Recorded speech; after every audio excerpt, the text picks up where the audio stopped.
not fun times. 0 out of 10, would not recommend.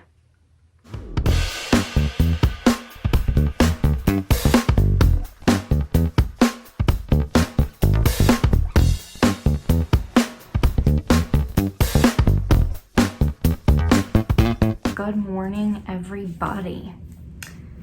I'm not going to do a vlog this week because today is August 1st and that marks the day of Digestive Tract Paralysis Awareness Month. This is my third attempt at trying to record this video. 2 days ago, right before I went to record, I went in anaphylaxis. And yesterday when I was trying to record, I just had a major migraine that was making me nauseous and just unwell. And so today is round 3, third time's a charm, hopefully. So on Instagram, I asked you to ask me any questions about digestive tract paralysis and anything that entails as far as symptoms, nutritional support. So digestive tract paralysis is exactly what the word implies. It is paralysis of the gastrointestinal tract. This can include gastroparesis, which is paralysis of the stomach, or it can include small bowel dysmotility, where the small bowel is slow, and dysmotility of the colon, which is colonic inertia. Personally, I have gastroparesis and chronic intestinal pseudoobstruction. It's a motility disorder of the small and large bowel. Anyways, instead of rambling, I'm going to go on with all of you all's questions. You had some pretty good ones. There are a couple that I didn't feel were going to make it into this video because I have so many, but I'm trying to answer as many as possible. So I'm gonna get to that. Question 1, was your gastroparesis ever mild? Out of all of your GI issues, which came first? Of course, like the most loaded question is the first question. I have 2 genetic mutations that cause major GI issues, so I am only going to go into what is related to digestive tract paralysis and not any of that. When I first started seeking medical treatment for my GI issues, it was for GERD. I was having reflux and heartburn, but during that workup to try to find out what was wrong with me, I was diagnosed with gastroparesis. Ironically, my GI doctor ordered a gastric emptying study. I had just ran the gamut of GI tests and I was over it. I didn't even want to do the gastric emptying scan. I thought it was stupid, and that test definitely wasn't going to show anything, you know? Like, what do you know, GI doctor? Well, I went and had the test done anyways. I ate my radioactive egg sandwich, and lo and behold, I was diagnosed with severe gastroparesis. I didn't develop chronic intestinal pseudoobstruction until much later in life, after I was diagnosed with gastroparesis. When you were first diagnosed with gastroparesis, what treatments did you try? When I was first diagnosed with gastroparesis, I was put on an antibiotic. They use azithromycin and or erythromycin, and that is supposed to make the gastrointestinal tract move. It causes a lot of diarrhea in people. It didn't work for me. I also tried Reglan, and that was inpatient. It was IV. It helped significantly with nausea. I was not on it very long because even at an infant's dose that they had put me on, it was causing uncontrolled muscle movements, which is a common side effect, but it can be one that's permanent. So I was pulled off of the Reglan immediately. I also had a side effect of extreme blurred vision. I couldn't even see the TV in front of my face when I was on Reglan. So while it did seem to help, it wasn't sustainable because I was blind. Did you ever try the gastric pacemaker?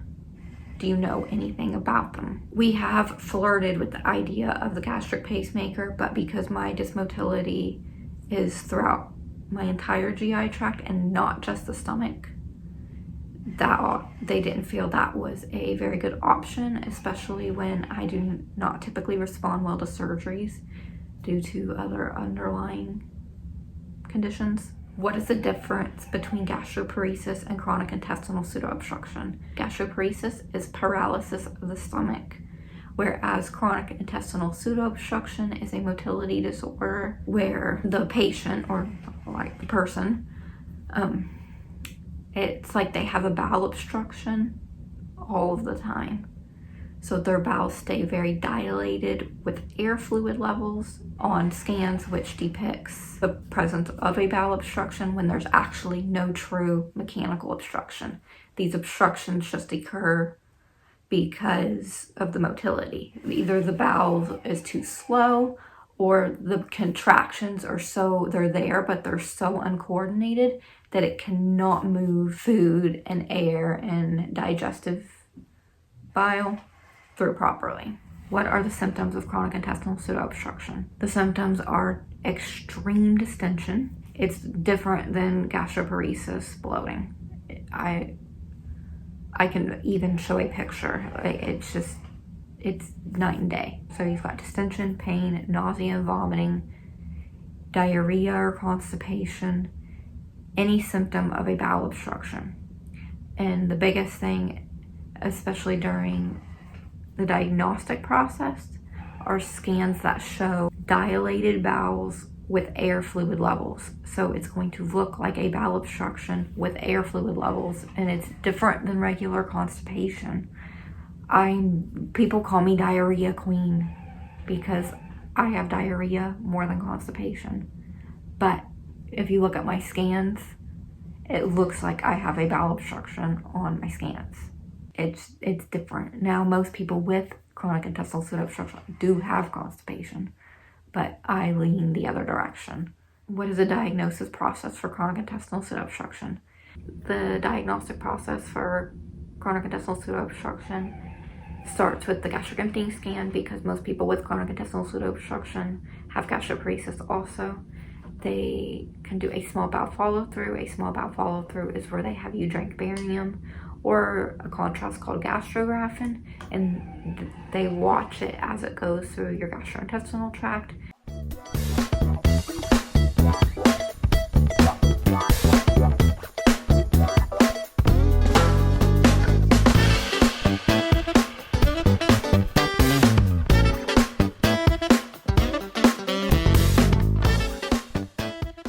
X-rays are taken periodically every so many hours after the intake of the contrast. It will show if there's physical obstructions, if your bowels are showing the presence of a pseudo-obstruction.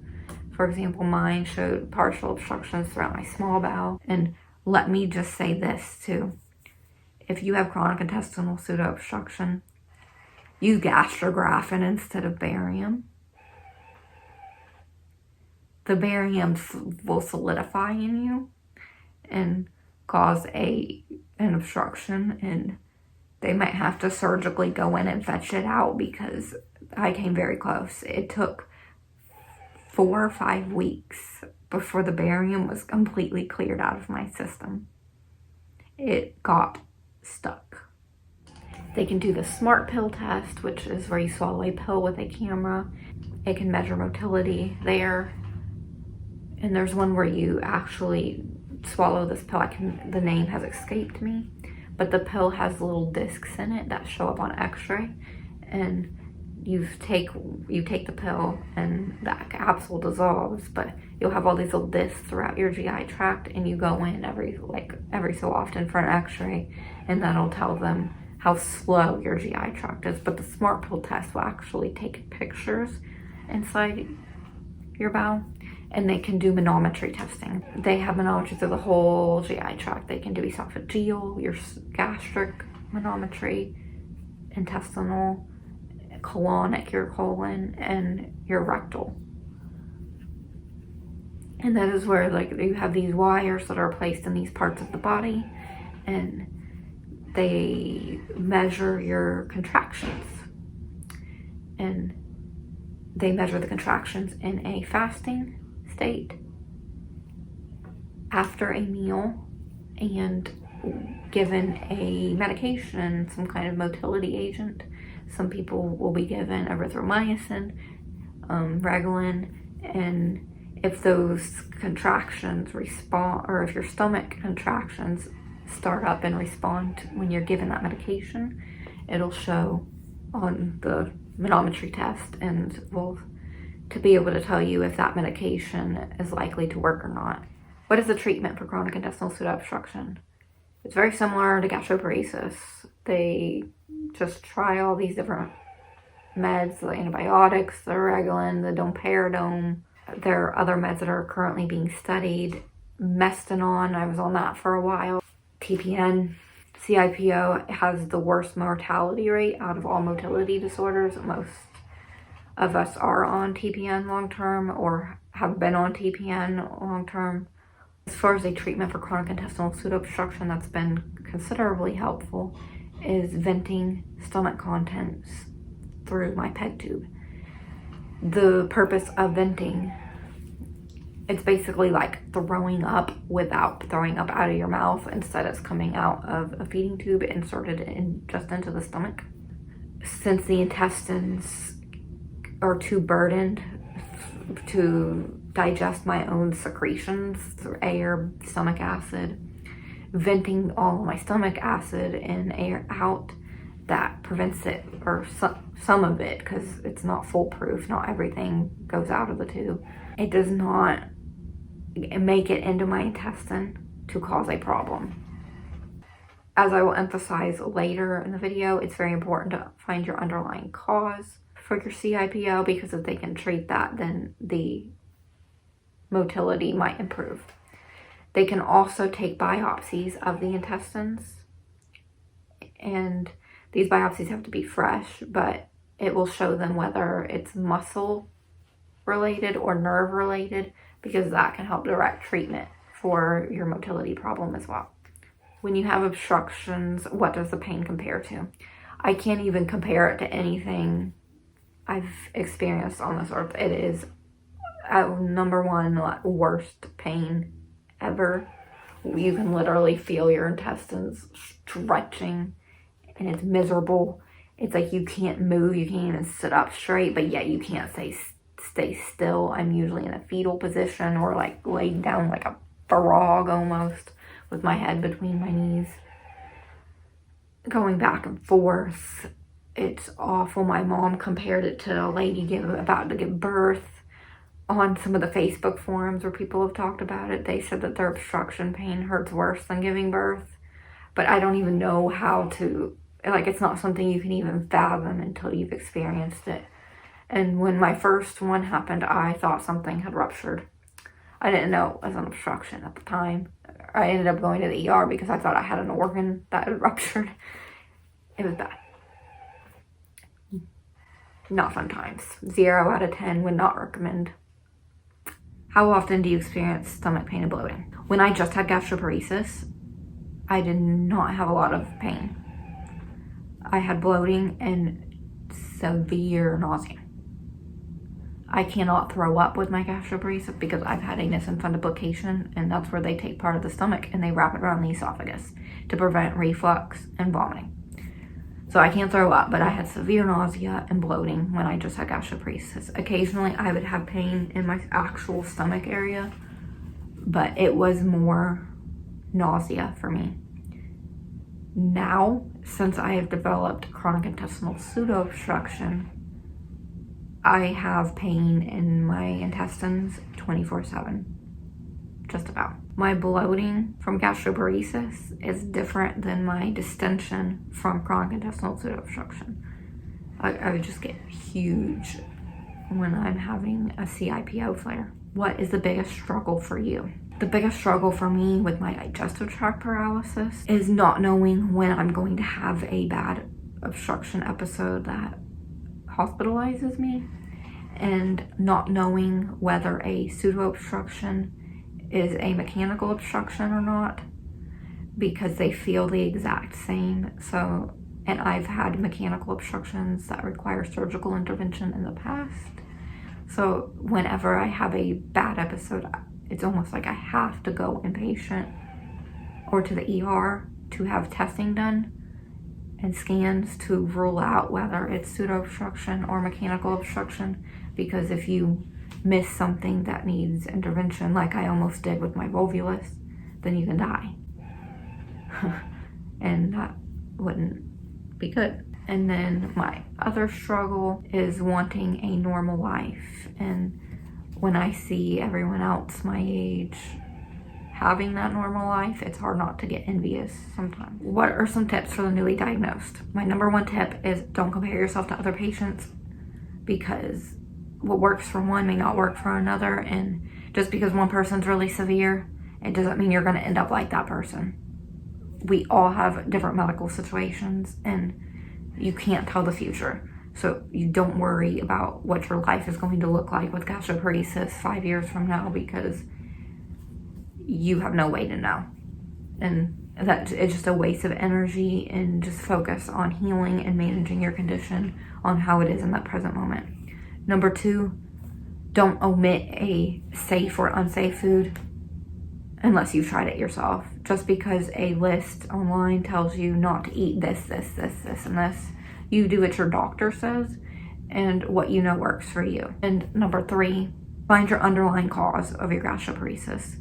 Gastroparesis and digestive tract paralysis in general, it's always caused by something else. Very rarely is it idiopathic. Doctors throw that word idiopathic around just because they can't figure it out, but it can be caused by diabetes. It can be caused by an autoimmune disease affecting the nerve or muscles. It can be caused by Ehlers-Danlos syndrome. It can be caused by dysautonomia or POTS. It can be caused by mitochondrial diseases. I mean, there are tons of conditions that can cause gastroparesis. It can be post-viral. Just find it, because if you can find your underlying cause and treat the underlying cause, your gastroparesis can improve or go away entirely.